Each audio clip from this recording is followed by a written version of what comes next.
Yukarısı çok tehlikeli. Ya işte ne laf anlatamıyor ya. Ben de bu yukarıdaki boşaltacak. Hadi çocuklar hadi. Bu da bir sıkıntı. Bu da bir sıkıntı. Maşallah müdürüm çek. Kurbanım Allah'ım.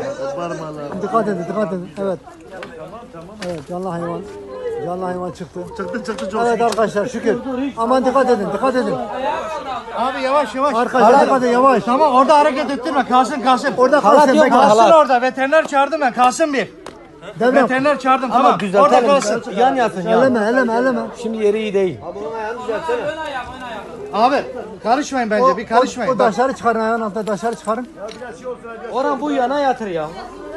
O taşları çıkarın taşları. Hadi çocuklar hadi. Toprak gitsin oraya bir şey. Az toprak gitsin abi oraya. Metin abi. Bu hayvana bir su yatsın. Dur veteriner Dur abi bir şey vermeyin. Vermeyin zarar yapar. Abi bir şey vermeyin. Ben çağırdım veteriner gelecek tamam mı? Bir şey vermeyin ona şimdi. Dur. Serum bağlayacak tabii bunun serum ihtiyacı var. Dur aman dikkat edin. Tamam. Orhan altındaki ayağını da çek biraz istersen. Olmaz mı? Mahmut Bey çıkarttık buraya geldi. Acil ya. Çok acil gel oğlum. Atayım mı? Konum attım sana.